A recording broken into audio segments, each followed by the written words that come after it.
यज्ञ ही जीवन है, जीवन ही यज्ञ है, सांसें हो रही हैं कम, आओ पेड़ लगाए हम। आवाहन पीठाधीश्वर आचार्य महामंडेश्वर श्री श्री 1008 अनंत श्री विभूषित अवधूत बाबा अरुण गिरी जी महाराज इन्वायरमेंट बाबा। महाराज जी, वैसे तो आप सोने से लदे हुए नजर आ रहे हैं, लेकिन आपको इन्वायरमेंट बाबा कहा लोग भी ये जानना चाह रहे हैं, क्या ऐसे रीजन है, क्या कुछ आपने किया जिसके चलते आप इन्वायरमेंट बाबा के नाम से? यज्ञ ही जीवन है, जीवन ही यज्ञ है, सांसें हो रही हैं कम, आओ पेड़ लगाए हम। ये भारत और विश्व कल्याण के लिए जो भारत में हम कार्य करते हैं, अब तक हमने 82 यज्ञ किया हूँ अपने सहयोगियों के माध्यम से, भक्तों के माध्यम से, और लगभग 30 देशों में मिला करके 1 करोड़ से ज्यादा वृक्षारोपण हमारे देश में हमारे लोगों ने संकल्प किया है।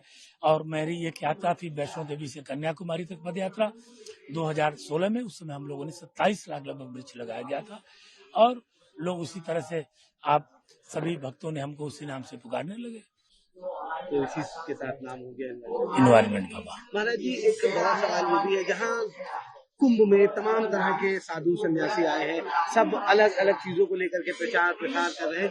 आप एक ऐसे शख्स दिखे जिन्होंने एक अलग चीज को लेकर के प्रचार किया, जो वास्तव में एक जन समस्या का समाधान है, जिससे इन्वायरमेंट क्या देखिए सोच आई, किस तरह से संसार में, और मैं भी 30 देशों में घूमता हूँ, संसार में तमाम धर्म के लोग ऐसे हैं कि लोग अपने धर्म को नहीं मानते हैं, लेकिन पर्यावरण ऑक्सीजन सबको चाहिए, चाहे वो कोई भी व्यक्ति हो, ऑक्सीजन सबको चाहिए। कोरोना काल में आप देखे होंगे तमाम धर्माचार्य लोग, तमाम मंदिर, सभी व्यवस्थाएं, सभी लोग अपने आश्रम में हो गए, सब बंद हो गया, लेकिन ऑक्सीजन की जरूरत सभी धर्मों को पड़ी।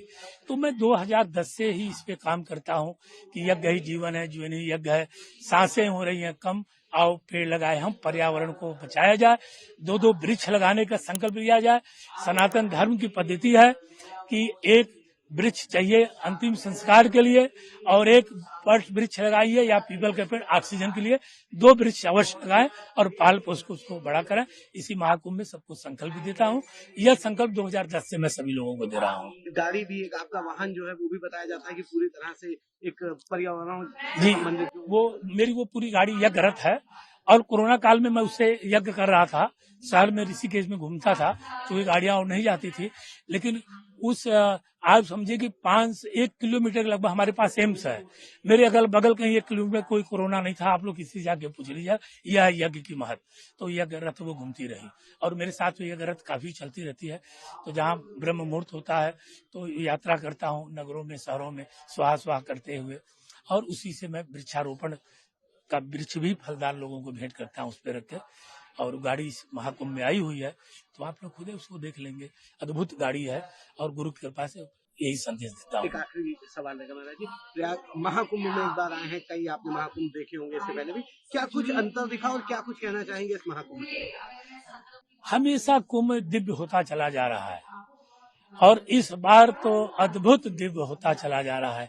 इसकी व्याख्या कोई कर नहीं सकता है। भगवान स्वयं तुलसीदास जी कहे कि ये प्रयागराज तीर्थ का कोई व्याख्या नहीं कर सकता है।